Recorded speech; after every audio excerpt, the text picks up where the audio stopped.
Now children, we need to know ultimately what are these ideal gases. So we will see what are ideal gases and what are non-ideal gases. We will first see ideal gases. So the gas which obeys gas laws under all conditions of temperature and pressure as well as gas equation PV is equal to nRT are called ideal gases. I repeat, the gases which obey gas laws. Which gas laws? Boyle's law, Charles' law.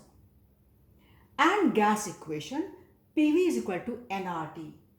Under all sets of conditions of temperature and pressure are called ideal gases. All those gases which obey gas laws like Boyle's law, Charles' law, under all conditions of temperature and pressure, as well as they follow equation, they obey the equation PV is equal to nRT, are called ideal gases or called perfect gas.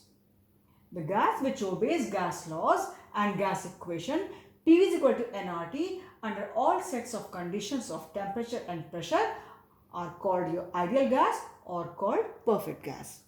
But children, what happens? In reality, no gas is ideal gas.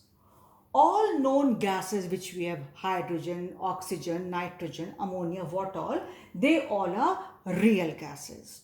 Means they do not follow the gas laws or this equation strictly PV is equal to nRT. So naturally we cannot call them ideal gases. They are non-ideal gases, or better call them real gases. Because in reality nothing is ideal, same it is here. So we call them real gases, and which follow they were ideal gases.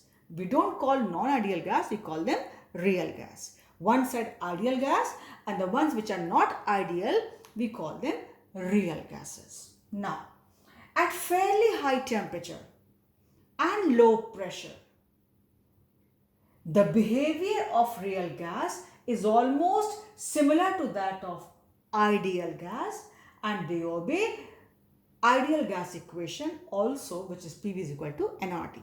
Children, under the conditions of very high temperature, fairly high temperature, and I must say the lowest possible pressure, right?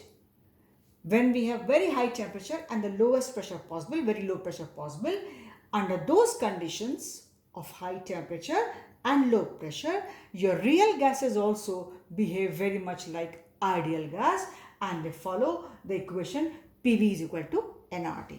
Suppose the condition is reverse, means we have low temperature and high pressure, gases deviate more and more from ideal gas behavior.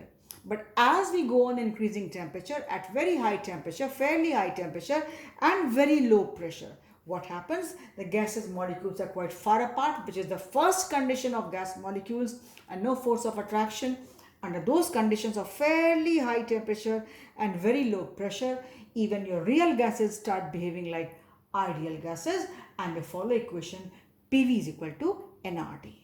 So for this video we stop here. In our next video we will see how to compare or see whether a gas is ideal or non-ideal, which is better to call real gas. So for this video we stop here.